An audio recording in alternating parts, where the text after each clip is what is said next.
Pelestarian sumber daya lahan pertanian dan mutu lingkungan, serta keberlanjutan sistem produksi merupakan hal yang kritikal bagi usaha pertanian di Indonesia. Kementerian Pertanian berkomitmen untuk terus mengembangkan model pertanian ramah lingkungan berbasis kearifan. Langkah dan strategi apa sajakah yang harus dilakukan untuk mewujudkannya? Simak dialog kami dengan Bapak Yesia Eri Tamalagi, Staf Khusus Menteri Pertanian, Bidang Komunikasi dan Pembangunan. Inovasi. Hai Sobat Tani, ketemu lagi dengan saya, Edi Wahyana Saleh. Jadi pada tanggal 14 September 2020 kemarin, Kementerian Pertanian mengadakan sebuah event penting di Provinsi Gorontalo, yaitu pelatihan pertanian dan peternakan alami, meningkatkan produksi guna memenuhi ketahanan pangan. Nah, kita sekarang sudah bersama inisiator kegiatan tersebut, yaitu Bapak Yesia Eri Tamalagi.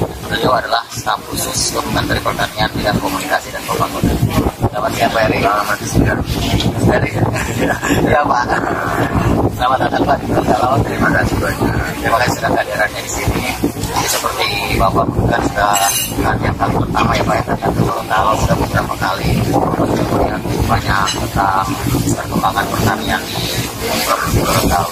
Nah, menurut Bapak sendiri bagaimana sih perkembangan pertanian di Gorontalo, terutama pertanian ramah lingkungan ini Pak, atau pertanian alami? Sebenarnya bukan cuma Gorontalo, Indonesia itu pertanian alam yang luar biasa. Terus kita dan sudah dipanjakan dengan yang namanya jujur aja. Petani-petani kita tuh selalu minta karena di sekitar kita banyak sekali bisa dikembangkan yang memanfaatkan apa yang ada di sekitar kita. Kebetulannya lagi ada teman-teman yang melakukan rumah sakit. Keberhasilan mereka mau kita keluarkan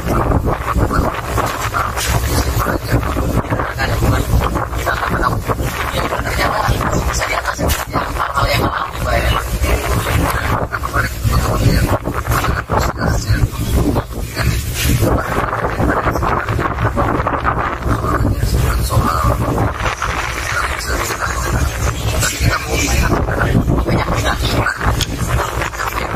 Pak, ini soal ini Pak, mungkin bagaimana kebijakan dari Menteri Pertanian sekarang Pak Sahrul Yassin Limpo ini tentang pengembangan pertanian alam atau pertanian organik. Gimana sih Pak kebijakan beliau ini mendukung pengembangannya ini? Masih soal kita di Kementerian Pertanian, teman-teman semua yang berusaha Kementerian Pertanian, tugas yang mulia dari Pak Menteri Besar. Beliau minta untuk kita memuliakan petani. Kenapa? Karena Pak membuktikan sektor pertanian adalah yang pernah terganggu, tidak pernah tergerus ketika terjadi krisis, ketika terjadi krisis. Bahkan sekarang pandemi corona pun sektor pertanian yang paling tinggi 5%. Itu artinya apa? Artinya kita nanti akan terdepan menjaga pangan, menjaga negara ini. Jadi coba bayangkan kalau sampai terjadi krisis pangan, terjadi kelaparan beberapa tempat, negara ini seru. Kita semua harus semangat, menjadi pahlawan, yang lagi harus semangat. Berjuang dan jalan lain. Pertanyaan selanjutnya ini bidang pemakaran Bapak sebagai komunikasi program pertanian di lapangan itu kan kita sebenarnya kita berkomunikasikan dengan baik, menyampaikan ke petani cara yang tepat. Nah, pesan Bapak nih untuk orang-orang SDM di lapangan nih, petani, penyuluh, peneliti tentang pengembangan pertanian, khususnya pertanian ramah lingkungan ini untuk Indonesia menjadi lumbung pangan 2045 ini bagaimana Pak? Pesan Bapak Pak? Satu aja, jangan pernah berhenti berbuat kebaikan, jangan pernah putus asa untuk memperbaiki lingkungan.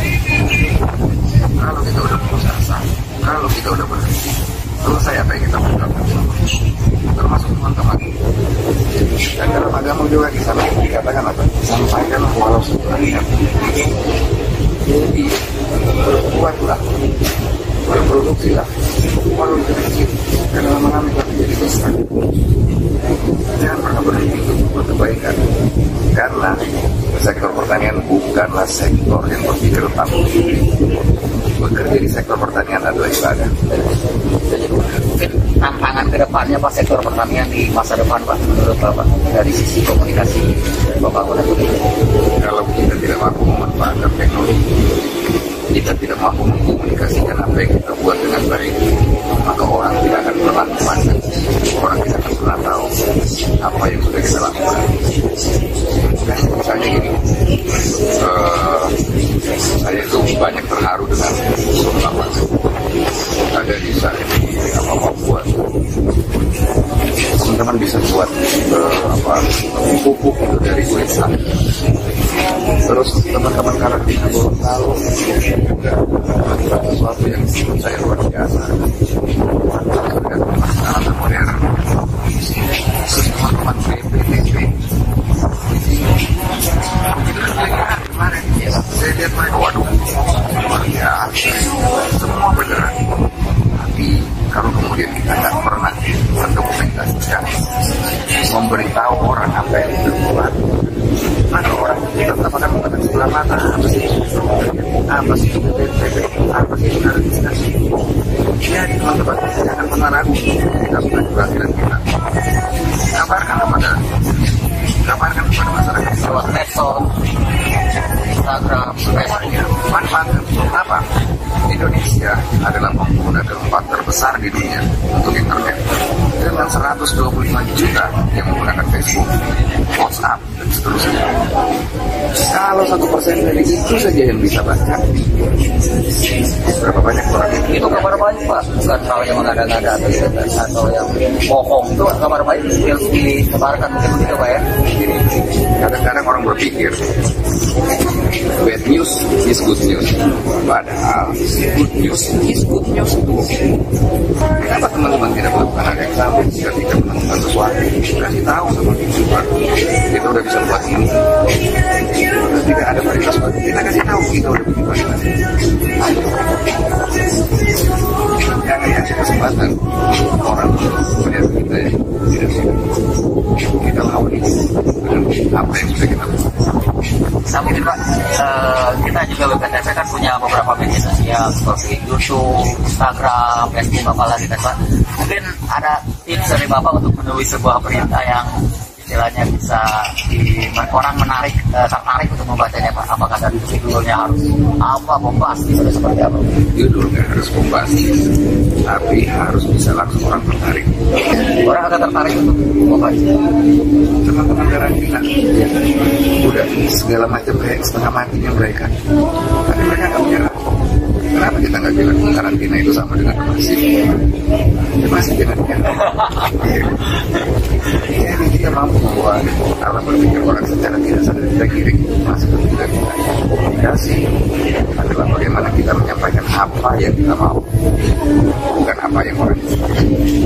Baik, luar biasa sekali Pak. Karena kedepannya dari seorang Yesia RIC sama lagi ini apa membangun sebuah jaringan pertanian organik di Indonesia. Cita-citanya, resolusinya untuk tahun-tahun ke depan setelah pandemi. Saya semakin punya keinginan memberdayakan teman-teman di lapangan agar bisa mengingatkan semua produk, semua cerita-cerita yang baik dari Kementerian Pertanian, karena kita ini adalah office boy, kita ini adalah pelayan dari Kementerian Pertanian dengan profesi kita masing-masing dan siapa dan kita masing-masing. Jadi mari kita melayani Kementerian Pertanian dengan sepenuh hati, kita bangun sama-sama. Kerja ikhlas. Mungkin di sini kita Bapak bisa ada tips khusus untuk bagaimana sih public speaking yang baik untuk menghadapi petani dan menginformasikan berbagai inovasi teknologi dari Kementerian Pertanian. Yang pertama, kita orang Kementerian Pertanian musuh RT kita jelaskan langsung saja, tapi jangan gunakan bahasa yang susah, apalagi kalau kita berhadapan dengan petani. Jangan kita ke barat-baratan, jangan kita menjadi merasa lebih di atas mereka. Istilah-istilah ilmiah juga mungkin harus diterjemahkan ke dalam bahasa yang sehari-hari. Teman-teman di Gorontalo, kalau ada bahasa daerah Gorontalo yang artinya sama dengan itu, gunakanlah itu Setuju Pak. supaya mereka merasa tidak ada jalan. pabrik atau ketika dia merasa menjadi bagian dari dia tidak merasa di atas mereka. Tidak perlu kita harus tahu. Tapi ada pepatah mengatakan di mana ada langitnya. Ya, ya. Membaur karena kita semua adalah warga negara Republik. Kalian sudah menjadi orang Gorontalo, kalian sudah menjadi bagian dari sini. Kenapa? Yang dibilang putra daerah itu dua, satu secara biologis, satu secara sosiologis. Secara sosiologis itu di mana tempat teman-teman ada, di mana tempat teman-teman sudah mendapatkan segala sesuatu. Kalian adalah bagian dari luar biasa Pak, sebagai atasan kita juga kan, terus Bapak juga sebagai orang yang paling dekat dengan Menteri Pertanian, mungkin Bapak bisa diceritakan bagaimana sosok beliau dan apa sih cita-cita beliau tentang pertanian di Indonesia ini Pak? Saya Sudimbo Menteri Pertanian itu pernah menjadi lurah, pernah menjadi camat, pernah menjadi wakil gubernur, pernah 2 kali jadi. Artinya setiap hari beliau berhadapan karena pertanian itu bukanlah gedung di mana kita berada. Pertanian itu ada di belakang, ada di sawah. Siapa yang menjadi reception dari itu? Teman-teman yang pertama itu adalah PCR. Teman-teman pertanian yang pertama berhadapan dengan para petani. Pajak dari Kementerian Pertanian adalah tingkat berbagai sampai ke atas, sampai ke kita, sampai ke saya.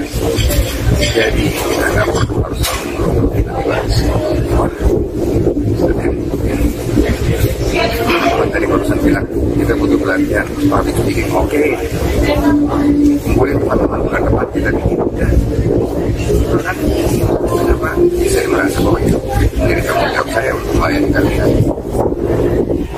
Anak-anak dari Bapak tentang bagaimana menjalani karir pertanian sebagai sebenarnya prinsip dalam hidup ini bekerjalah dengan tulus dan ikhlas, karena sebenarnya kita sudah ditakdirkan berada di sini. Jangan sampai talenta yang diberikan kepada kita dicabut sama yang kita. Kalau kita sudah bekerja dengan tulus dan ikhlas, lalu kemudian orang lain bicarakan yang tidak, atau kalian dikecewakan karena merasa tidak dihargai, maka itu kita biarkan yang di atas dan waktu yang akan kita fokus. Luar biasa. Petani itulah idealisme dari seorang Desi Airita Malagi yang staf khusus Menteri Pertanian di bidang komunikasi dan pembangunan. Memang tadi yang beliau sampaikan ini apa yang menjadi cita-cita dari kita bersama sebagai SDM Pertanian. Semoga wawancara saya dengan beliau bisa memberikan manfaat bagi kita. Terima kasih Pak Heri, sehat selalu, selamat jalan sehat dan bertemu lagi di Gorontalo. Oke, terima kasih. Siap. Oke, terima kasih selamat hari.